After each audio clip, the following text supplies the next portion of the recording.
production. Dom yang hojing na pung nipan mo tare nungtangi. Ado kana tawreba nungdi jam nungai na hayo jumda ba ko gi me sabi gi me sa se khang mangam da ba jane ba khusam ni bo akoi omchak na bam jaw ya ba gyan menum ta de ado nungsa je hinja na saraga hakchang ke pathabam lai bne ba ko me ado hakchang ki pathaba do mai tawre ba ado me hojik se nungtangi pung nipan tare ado ngasi ayu te gi chakcha thokpa wor ga tummure de nga kari kari angang sing mu hak sana gona tawre amung jum babai jum do ai akhoi mister gi akhoi ni gi jum do original jum da mu chalu re me nga oisin question ba ado haba ga hojing pung nipan mu ta de tawre ba ko me ngasi je me mama ko ni oina chak thong ga ba ko kai yang thong de no me am jing sia ba ko do kana tawre ga sa su sa na ne cha da ba di ja de do chak thong gi me hoji do shan pa ma sak phaja ba gari pa wa ja da ba mai de si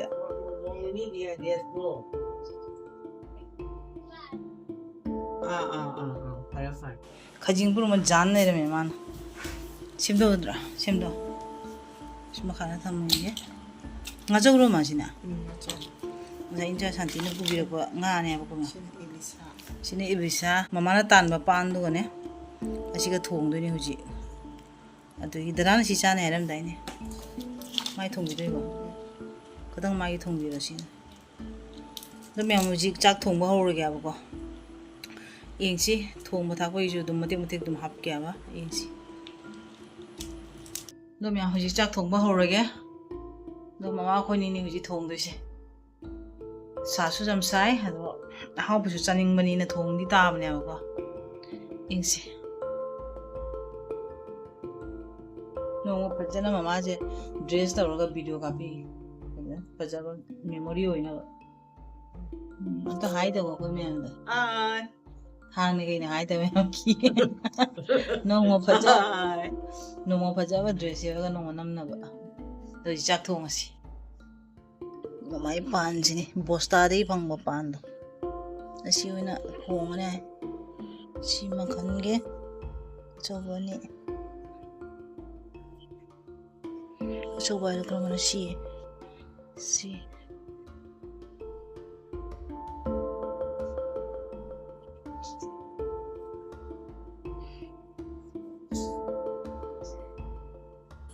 jarang rahang ne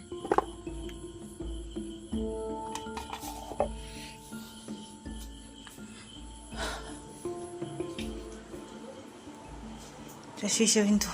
sigo pore ja ja sim sama baro ko ni ngala ge thong na pe chan pa bai pa de pari se ma mon kum jan ngare ikai na pai se ikai ni ai se pato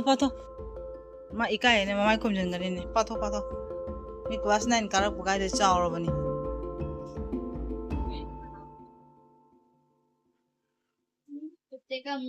du somdana nana bai pari nana bai jam hai ai ye ato hai do ro se am ta se akoi nana na kai iri basi se dictation iri ba je amuk ta ngam ngore se ma na par kap sa tor par ai chak thong ge ja ha ro me hoji se ma chu je mobile jam thin pa jara mi jang je tabra me se ibisa thong ba re makom je kup sa nga tang wei than thang ga ba ko do me si gana chak thong ha ba ko ta ibisa gi oma do kana ngan ma se akogi hangam maru nga bi so ro me ibisa si gana ma wei de do me si mu ne alu ka tang thong ge taw ri ba ko si mama na ngau do re ma khong se akogi khajing gi ma khong se ngau ra cha ba jam ha ba ko do ma ngau do re asi se khara thong ni ne thong me video je phajana ha pa ngam dra ba ko sa ba ji ga me khoi chak thong ba hoi sa be sa ba ne gyan men ta do humang na pine ba re sa ri ba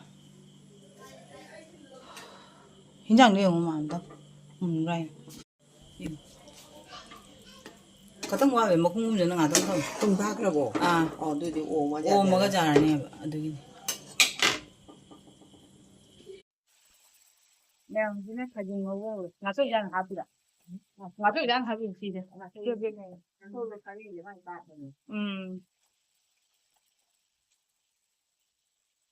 ꯈꯖꯤꯡ ꯊꯣꯡꯕꯁꯨ ꯂꯣꯏꯔꯦ ꯁꯤꯒ ꯈꯥꯡꯁꯤꯗꯤ ꯃꯁꯛ ꯐꯖꯔꯦꯍꯦ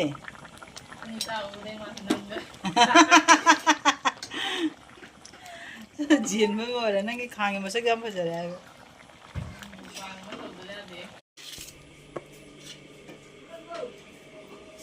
ꯗꯗꯥ ꯆꯥꯛ ꯆꯥꯔꯁꯤꯕ ꯕꯨꯕꯨꯁꯤꯅꯗꯤ ꯀꯩ ꯏꯟꯁꯥꯡ ꯆꯥꯗꯣꯏꯒꯦ ꯉꯥ ꯊꯣꯡꯕ ꯆꯥꯔꯁꯤꯕ ꯈꯖꯤꯡ ꯊꯣꯡꯕ ꯑꯣꯏꯅ ꯆꯥꯔꯣ ꯁꯤꯅ ꯏꯕꯩꯁꯥ ꯊꯣꯡꯕꯅꯤ ꯆꯥꯗꯕꯅꯤ ꯄꯨꯈꯝ ꯋꯥꯟ ꯇꯥꯏꯝꯗ ꯑꯣꯏꯅ ꯆꯥꯔꯁꯤꯔ ꯈꯪꯗꯦ ꯉꯁꯤꯁꯦ ꯗꯗꯣ ꯆꯥꯛ ꯆꯥꯔꯁꯤꯕ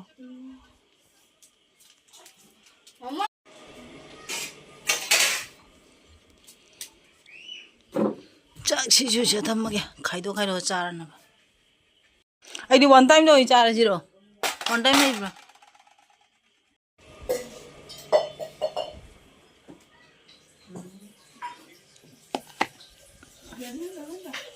ꯃꯌꯥꯝꯁꯤ ꯏꯕꯩꯁꯥꯒ ꯍꯪꯒꯥꯝ ꯃꯔꯨꯒ ꯃꯦꯠꯄ ꯑꯃꯦꯠꯄꯤ ꯁꯤ ꯊꯝꯃꯝꯃꯒꯦ ꯖꯥꯃꯟꯈꯔꯦ ꯁꯤ ꯑꯣꯏꯅ ꯄꯨꯔꯒꯦ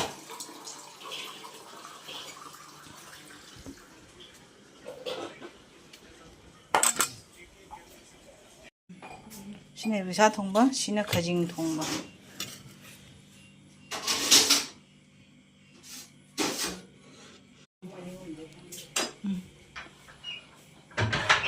ꯗꯣꯗꯣ ꯀꯩ ꯆꯥꯗ ꯈꯖꯤꯡ ꯊꯣꯡꯕ ꯆꯥꯒꯗ꯭ꯔꯥ ꯈꯪꯗꯦ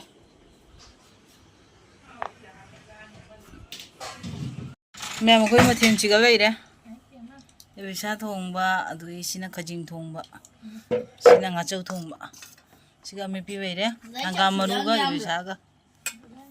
ꯍꯧꯖꯤꯛ ꯑꯩꯈꯣꯏ ꯆꯥꯕ ꯍꯧꯔꯒꯦꯕꯀꯣ ꯆꯥꯕꯒꯤ ꯚꯤꯗꯤꯑꯣꯒ ꯑꯃꯨꯛ ꯑꯣꯏꯔꯔꯣꯏꯒꯦ ꯑꯩꯈꯣꯏ ꯍꯤꯔꯣ ꯑꯃ ꯁꯤꯒ ꯂꯩꯔꯦ ꯑꯩꯈꯣꯏ ꯍꯤꯔꯣ ꯃꯆꯥꯅ ꯁꯤꯒ ꯂꯩꯔꯦ ꯃꯁꯛ ꯐꯖꯕꯤ ꯑꯃ ꯑꯣꯏꯔꯗ꯭ꯔꯦ ꯑꯩꯈꯣꯏꯅ ꯑꯣꯏꯕ ꯍꯩꯖꯥꯗ꯭ꯔꯦ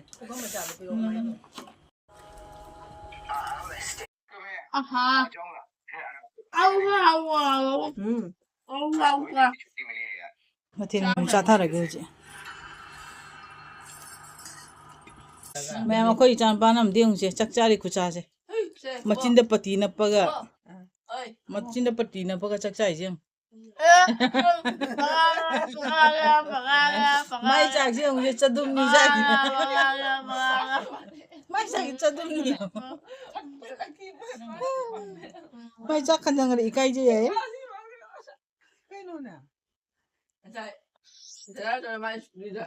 ꯁꯦ ꯆꯥꯕ ꯂꯣꯏꯊꯣꯛꯗꯣꯏ ꯃꯆꯤꯟ ꯈꯨꯝꯈꯨꯝꯅ